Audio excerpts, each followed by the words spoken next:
tardes, gracias. Bueno, es rara la inclusión del libro en la serie, pero sin embargo, como psicoanalista, obviamente estuve anotando las repeticiones de las palabras que tienen que ver con cada una de las presentaciones, y entonces las recuerdo. ¿Estás ahí también? Sí. La revelación del origen, por una parte, que sintetizaba recién Chumbita cuando hablaba de su libro. El tema de la memoria, del ocultamiento, de la tergiversación. También el tema de la pasión y la pena, incluso la pena de muerte, ¿no? La pena de morirse de pena. Y el tema de los afectos, por un lado, y la organización, ¿no? Sobre todo en el libro del compañero militante de arte y de la compañera que ponía el acento en la militancia, el tema de la organización. Este conjunto de repeticiones a lo largo de las distintas palabras de los compañeros, cuyos libros el azar nos ha reunido y la voluntad de Coco Manukyan, sin embargo, revela una trama en la cual yo necesito contarles a ustedes cuál es la trama de mi libro, La facha es el otro, en esta reedición, pero en este clima tan especial que estamos viviendo por la selección de la mesa, por los aniversarios que estamos atravesando como argentinos y muchos de nosotros como militantes del movimiento político que tiene que ver con el peronismo, pero también con el kirchnerismo, con las posibilidades de elecciones y de cambio de gobierno pronto, con el acto que va a haber mañana. Digo, en estas condiciones, hablar de la facha, como he hecho otras presentaciones donde voy repasando los distintos textos y tópicos que voy tomando, la verdad que me parecía que no tenía sentido. Sí, un sentido colectivo que tiene que ver con entramar esta presentación y el propósito de la escritura de este libro y de La cura de la angustia, que todavía no ha sido reeditado, pero que también he tenido la felicidad, digamos, que los curanderos que sí practican la cura del susto y el mal del espanto me han buscado para decirme que estaban muy contentos de que veían por fin en un libro escrito por alguien de la academia, que para nuestros pueblos es bastante inaccesible, reflejado lo que ellos hacen con el espíritu comunitario que implica hacerlo, y que lo saque de ese limbo donde la antropología ha alojado todos los rituales indígenas que tienen que ver con la magia, ¿no? En la antropología uno puede ver que los diagnósticos y las terapéuticas que realizan las distintas comunidades indígenas aparecen bajo la denominación de terapéuticas mágicas, ¿no? Cuando uno habla de magia está hablando de creencias, está hablando de una comunidad muy restringida, de un pensamiento racional bastante empobrecido, con lo cual si hay efectos curativos se lo relaciona con la ignorancia, la superstición y la influencia sugestiva, por lo cual realmente le quita absolutamente todo mérito a el transcurso y las estrategias que tienen para la cura de nuestros pueblos. Con lo cual, el libro de La cura de la angustia, que es el nombre, la angustia es el nombre dado por la psicología y la psiquiatría a distintos cuadros que tienen otros nombres, incluso originarios, pero son traducidos al castellano como el susto y el mal del espanto. Dos de las nociones que apelan a estos cuadros de angustia. ¿Por qué los emparento a los libros y por qué van juntos? Y por suerte voy también a pasar la prueba de presentarlo en Bolivia, donde está la mayor concentración, digamos, de yatiris, de curanderos y de gente quechua hablante y aymara hablante, que tiene mucho que ver con el trabajo de mis libros, justamente porque lo que apunto es a esta especie de patología cultural que tenemos. Patología cultural es un diagnóstico que hace Freud.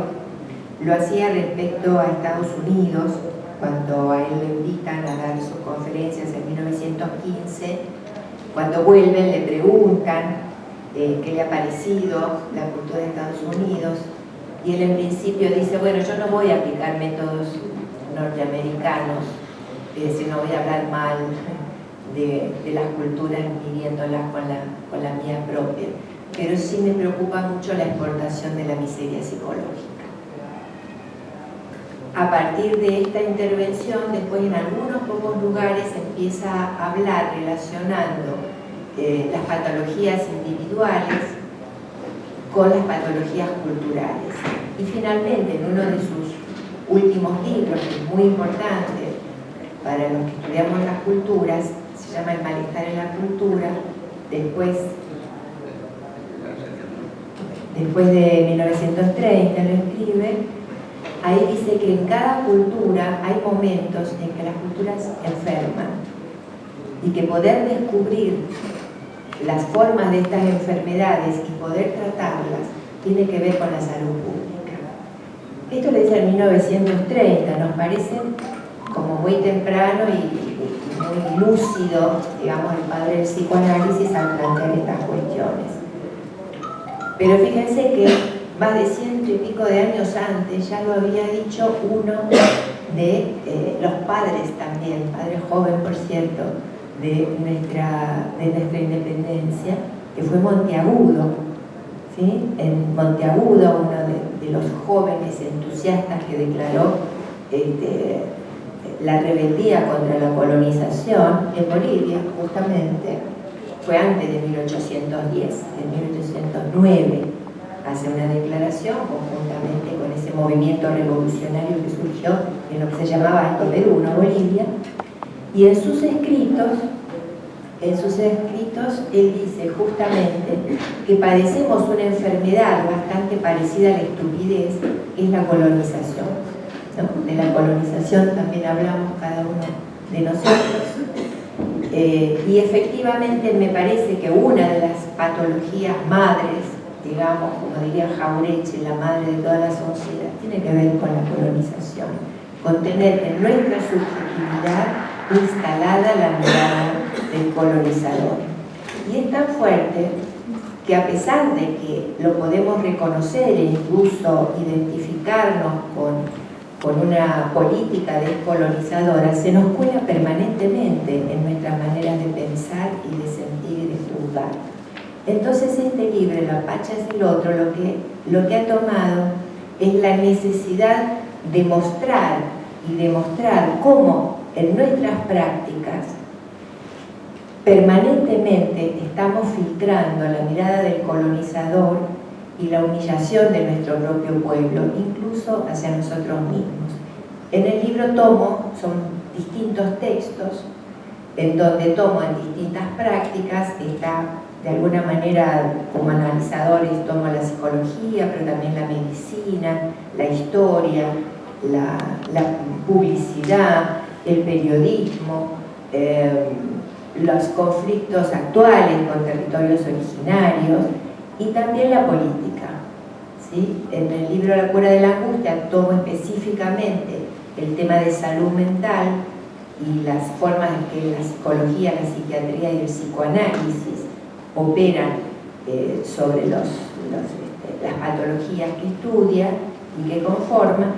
En este libro en general apunto a la totalidad cultural, en el sentido de qué forma dentro de nuestra cultura está incluida el punto de vista colonizador. Y para esta oportunidad también tomé algunas notitas, porque me parece que en este contexto repetir una presentación en relación solamente al contenido del libro me parece que no es un vicio que quiero cometer, que es la descontextualización, que es una de las cuestiones que más nos operan en este tipo de pensamiento eurocéntrico, esto de de descontextualizar y lo que decía Chumbita de desmembrar las asociaciones. Justamente esto del ocultamiento, la tergiversación de la memoria, los síntomas que tenemos respecto a nuestra propia genealogía, el psicoanálisis lo estudia como mecanismo de represión, que no quiere decir, en el sentido que el sentido común piensa la represión, que alguien te prohíbe tal cosa o te castiga por algo, sino es algo mucho más delicado y sutil, más inadvertido también, que es separar, que es fragmentar, que es no permitir la asociación de ideas que irían juntas. ¿Sí? En ese sentido, digo, preparé algunas pequeñas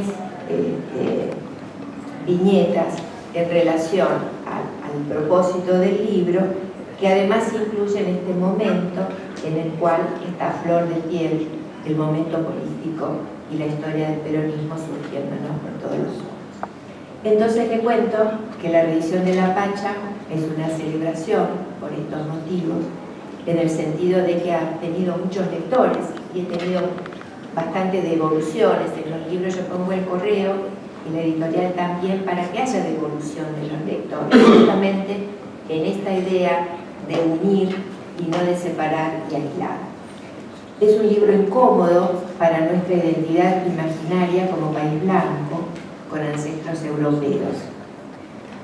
Una identidad fundada en lo que pensamos o imaginamos o aprendimos, como un equivalente de lo que nosotros somos. Esta identidad entre pensamiento y ser es propiamente eurocéntrica. Esta idea de que uno es lo que piensa exclusivamente. Obviamente que también somos lo que pensamos, pero no es idéntico. Justamente el éxito de la represión es que no podamos pensar de otra manera. El psicoanálisis, pero también los pueblos originarios, en su propia dinámica y en su propia gramática, tienen parecida racionalidad.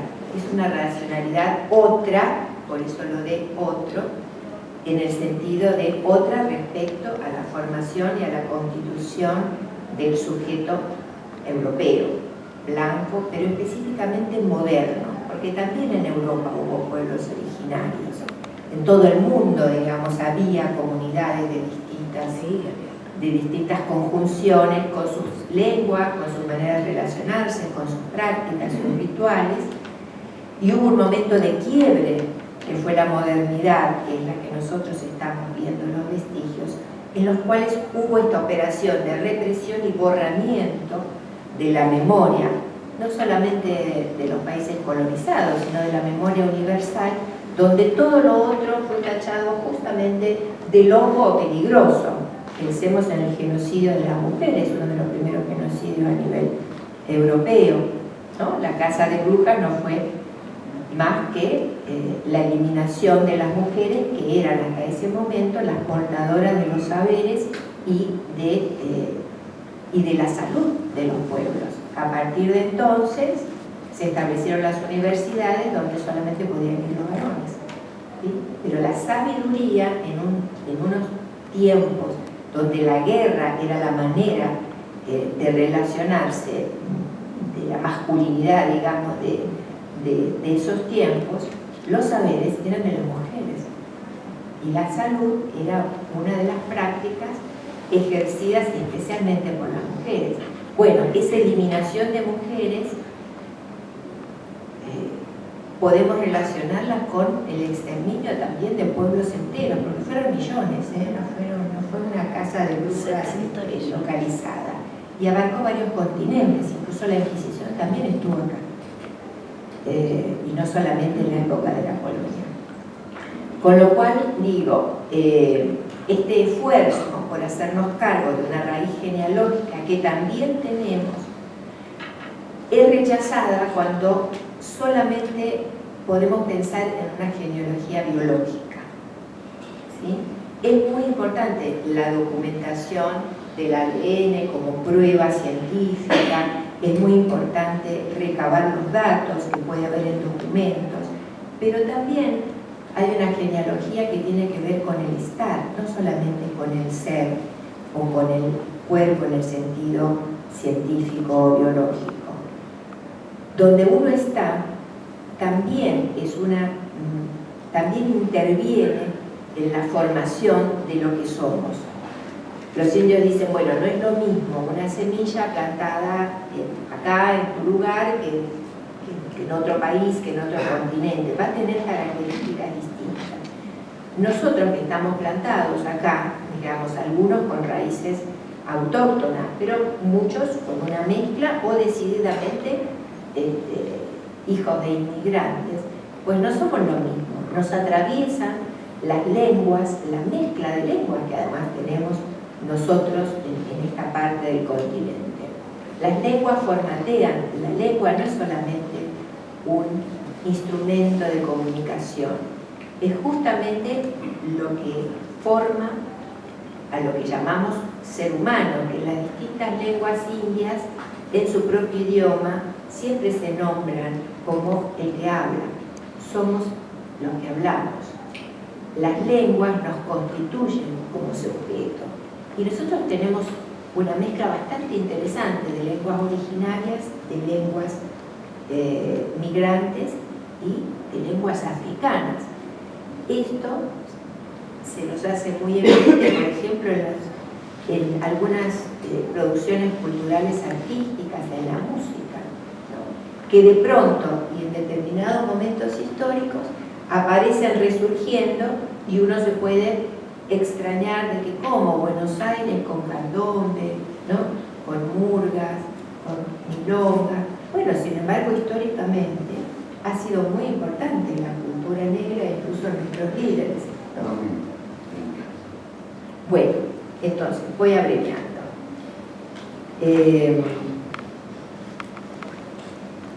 Esta afinidad del psicoanálisis y la estructura psíquica que implican las distintas lenguas originarias tal vez tenga que ver con esta recepción inédita que hay en Argentina del psicoanálisis y que nadie se explica demasiado por qué, porque en Europa se cultiva como acá.